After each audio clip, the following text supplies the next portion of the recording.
അടിപൊളി അച്ചാറുകളാണ്. മാങ്ങച്ചാറ് നല്ല കുറുകിയിരിക്കുന്നത് കണ്ടോ, അതുപോലെ തന്നെ ഇരുമ്പാമ്പുളി അച്ചാറ് ഇതാ നല്ല ടേസ്റ്റ് ആണ് കേട്ടോ. അപ്പോൾ നമുക്ക് ഇതൊക്കെ എങ്ങനെ ഉണ്ടാക്കാന്ന് ഒന്ന് നോക്കിയിട്ട് വന്നാലോ. അപ്പൊ എല്ലാ കൂട്ടുകാർക്കും നിക്സീസ് വേൾഡിലേക്ക് സ്വാഗതം. നമ്മുടെ പുതിയൊരു വീഡിയോ നമുക്ക് കണ്ടിട്ട് വന്നാലോ. അച്ചാർ ഉണ്ടാക്കാനായിട്ട് സ്റ്റവിലേക്ക് ഒരു പാത്രം വെച്ചിട്ടുണ്ട്. അതിലേക്ക് ഒരല്പം നല്ലെണ്ണ ഒഴിക്കുന്നുണ്ട്. ഇത് അതിൻ്റെ മസാല ഉണ്ടാക്കി എടുക്കാൻ വേണ്ടിയിട്ടാണ്. അപ്പോൾ ഞാൻ ആ എണ്ണയിലേക്ക് 2.5 ടേബിൾ സ്പൂൺ ഉലുവ ചേർക്കുന്നുണ്ട്. അത് നന്നായിട്ട് വറുത്തെടുക്കണം. ഒരു വിധം കളറ് മാറുന്ന വരെ വറുത്ത് എടുക്കുക. സാധാരണ അച്ചാറുകൾക്ക് നല്ലെണ്ണയാണ് യൂസ് ചെയ്യുന്നത്. നല്ലെണ്ണ യൂസ് ചെയ്ത് കഴിഞ്ഞാൽ കേടാകാതെ ഒരുപാട് നാൾ ഇരിക്കും. അപ്പോൾ ഇത് കളറൊക്കെ മാറിയിട്ടുണ്ട്. ഞാനത് കോരി മാറ്റുകയാണ്. പെട്ടെന്ന് തന്നെ ആവും, അതുകൊണ്ട് നോക്കി തന്നെ നിൽക്കണം. അതവിടെ വെച്ചിട്ട് മാറിപ്പോകാൻ പാടില്ല.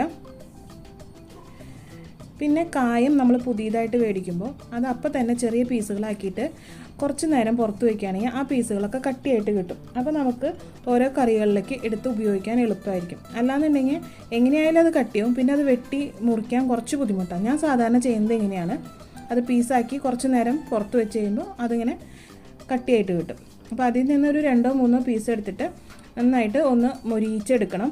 കുറച്ച് നല്ലെണ്ണ തന്നെയാണ് ഞാൻ ഉപയോഗിച്ചിരിക്കുന്നത്. കായം നമ്മൾ വറുത്തെടുക്കുമ്പോൾ ഒന്ന് കൈവച്ച് പരത്തിയതിന് ശേഷം എണ്ണയിലേക്ക് ഇടുകയാണെങ്കിൽ വേഗം അത് മുരിഞ്ഞു കിട്ടും കേട്ടോ. കായം വറുക്കുമ്പോൾ എണ്ണയിൽ നിന്ന് കോരി മാറ്റി തണുത്തതിന് ശേഷമാണ് അത് ക്രിസ്പി ആയിട്ട് കിട്ടുള്ളൂ. കായം പാകമായിട്ടുണ്ട്. അപ്പോൾ നമുക്കിതിന് എണ്ണയിൽ നിന്ന് കോരി മാറ്റുകയാണ്. സെയിം പാത്രത്തിലാണ് ഞാൻ അച്ചാർ ഉണ്ടാക്കുന്നത്. അതിലേക്ക് കുറച്ചധികം നല്ലെണ്ണ ഒഴിച്ചിട്ടുണ്ട്, കുറച്ച് കടുക് ഇട്ടിട്ടുണ്ട്. ഇനി കടുക് പൊട്ടി വരുമ്പോൾ നമ്മൾ മസാലകൾ ചേർക്കുകയാണ്. ഞാൻ ഇരുമ്പാമ്പുളിയുടെ അച്ചാറാണ് ആദ്യം ഉണ്ടാക്കുന്നത്. ഇരുമ്പാമ്പുളി ഞാൻ 2 ദിവസം മുന്നേ ഉപ്പിലിട്ട് വെച്ചിട്ടുണ്ട്. ഉപ്പ് മാത്രമേ ചേർത്തിട്ടുള്ളൂ, വേറെ ഒന്നും ചേർത്തിട്ടില്ല. കടുക് പൊട്ടിക്കഴിഞ്ഞിട്ടുണ്ട്. സ്റ്റൗ ഓഫ് ചെയ്തതിന് ശേഷമാണ് മസാലപ്പൊടികൾ ഇടുന്നത്. 3.5 വലിയ ടീസ്പൂൺ നിറയെ മുളക് പൊടി ഇടുന്നുണ്ട്. ഇപ്പോൾ 2 ടീസ്പൂൺ ഇട്ടിട്ടുള്ളൂ. കുറച്ച് നേരം കഴിയുമ്പോൾ 1.5 ടീസ്പൂൺ കൂടി ഞാൻ ഇടുന്നുണ്ട്.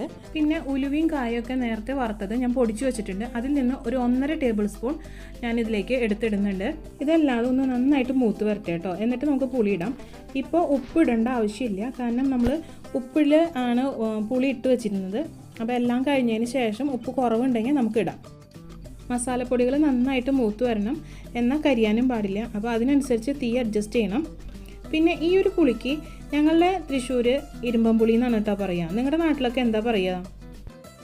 പുളി ഞാൻ മസാലക്കൂട്ടിലേക്ക് ഇടുമ്പോൾ അതിൻ്റെ കൂടെയുള്ള ഉപ്പ് വെള്ളം കൂടി ഞാൻ അതിലേക്ക് ഒഴിക്കുന്നുണ്ട് കേട്ടോ. ഇത് നന്നായിട്ട് ഇളക്കി യോജിപ്പിച്ചതിന് ശേഷം ഒന്ന് തിളയ്ക്കട്ടെ. തിളച്ചതിന് ശേഷം നമുക്ക് ഉപ്പ് നോക്കിയിട്ട് ഉപ്പ് പോരാന്നുണ്ടെങ്കിൽ കുറച്ചും കൂടിയും ഉപ്പ് ഇടാം. എൻ്റെ ഇതിൽ ഉപ്പ് കുറച്ച് കുറവായിരുന്നു, അപ്പോൾ ഞാൻ കുറച്ചും കൂടിയും ഉപ്പ് ഇടുന്നുണ്ട്. അതൊക്കെ നിങ്ങൾ ഉണ്ടാക്കുമ്പോൾ അഡ്ജസ്റ്റ് ചെയ്ത് ഇടുക കേട്ടോ. ഉപ്പിട്ടതിന് ശേഷം നന്നായിട്ട് ഇളക്കി യോജിപ്പിക്കുക. ജസ്റ്റ് ഒന്ന് തിളച്ചാൽ മതി, പുളി വെന്ത് പോകേണ്ട ആവശ്യമില്ല. അതൊന്ന് തിളച്ച് വരുമ്പോഴേക്കും നന്നായിട്ട് അത് കുറുകി വരും. ഇത് നന്നായിട്ട് കുറുകി വന്നു കഴിയുമ്പോൾ ഒരല്പം ചൊറുക്ക ഞാൻ ഒഴിക്കുന്നുണ്ട്.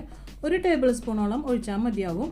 പുളി ആയതുകൊണ്ട് ഇനി ചൊറുക്ക ഒഴിക്കണമെന്ന് ചോദിക്കേണ്ട, കാരണം ആ ഒരു കറക്റ്റ് ടേസ്റ്റ് കിട്ടാനായിട്ട് ആ ചൊറുക്ക വേണം.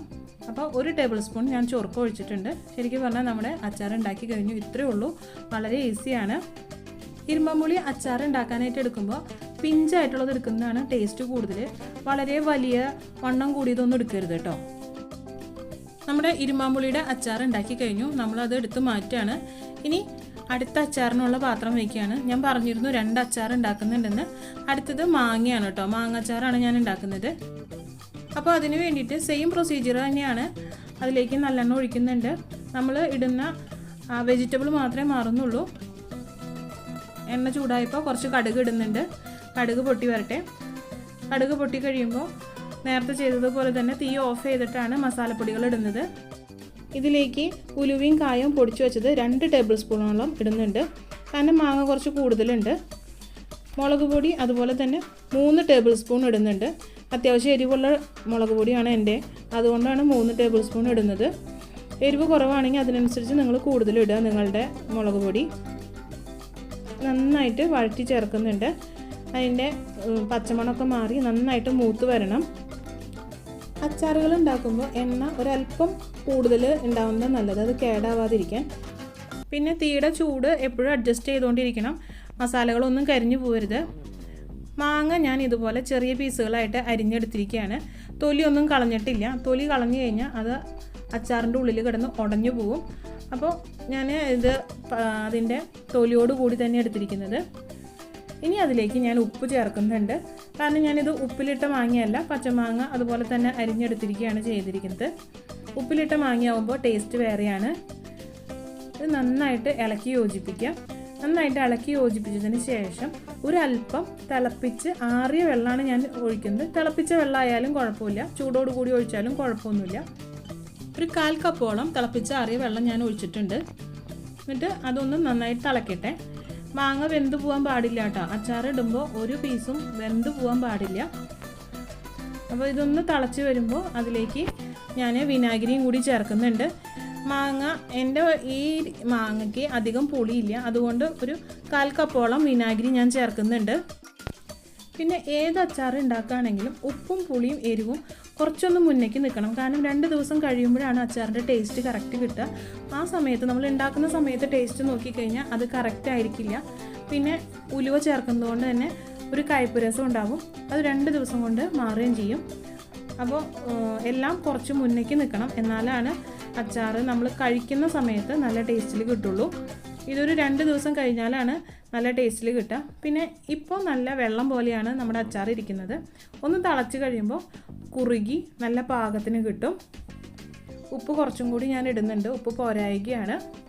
ഉപ്പും എരിവൊക്കെ കുറച്ചധികം തന്നെ ഇടണം. അച്ചാർ ഉണ്ടാക്കാൻ അറിയാത്തവരായിട്ട് കൂടുതൽ ആരും ഉണ്ടാവില്ല. എന്നാലും പുതിയതായിട്ട് പാചകം ചെയ്തു തുടങ്ങുന്ന കുട്ടികളുണ്ടെങ്കിൽ അവർക്കും കൂടി അറിയാൻ വേണ്ടിയിട്ടാണ് ഞാനിങ്ങനെ ഇത് ഇട്ടിരിക്കുന്നത്. പിന്നെ ഈ ഒരു അച്ചാർ പുറത്ത് വെച്ചാലും 1 മാസം വരെ കേട് കൂടാതെ ഇരിക്കും. പിന്നെ അതിലും കൂടുതൽ വേണമെന്നുണ്ടെങ്കിൽ നമ്മൾ ഫ്രിഡ്ജിൽ വെക്കാം. നമ്മുടെ കമൻറ്റ് ബോക്സിൽ അച്ചാറിൻ്റെ വീഡിയോ ചെയ്യാവോ എന്ന് ചോദിച്ചിട്ട് ഒരു റിക്വസ്റ്റ് വന്നിട്ടുണ്ടായിരുന്നു. അപ്പോൾ അച്ചാറിൻ്റെ വീഡിയോ ചെയ്തിട്ടുണ്ടേ. എൻ്റെ വീഡിയോ ഇഷ്ടപ്പെടുകയാണെങ്കിൽ ഓരോ ലൈക്ക് തരാൻ മറക്കരുത്. അതുപോലെ കമൻസ് ഇടണേ. നമ്മുടെ വീഡിയോസിൻ്റെ വ്യൂസ് വളരെ കുറഞ്ഞു പോയിക്കൊണ്ടിരിക്കുകയാണ്. അപ്പോൾ നിങ്ങൾക്ക് ഇഷ്ടപ്പെടുന്ന വീഡിയോസാണ് എന്നുണ്ടെങ്കിൽ ഒന്ന് ഷെയർ ചെയ്ത് കൊടുക്കാനും മറക്കരുത്. സബ്സ്ക്രൈബ് ചെയ്യാതെ കാണുന്ന കൂട്ടുകാരുണ്ടെങ്കിൽ ഒന്ന് സബ്സ്ക്രൈബ് ചെയ്തേക്കണേ. പറഞ്ഞു വന്നപ്പോഴേക്കും നമ്മുടെ അച്ചാറെല്ലാം റെഡിയായി കഴിഞ്ഞു.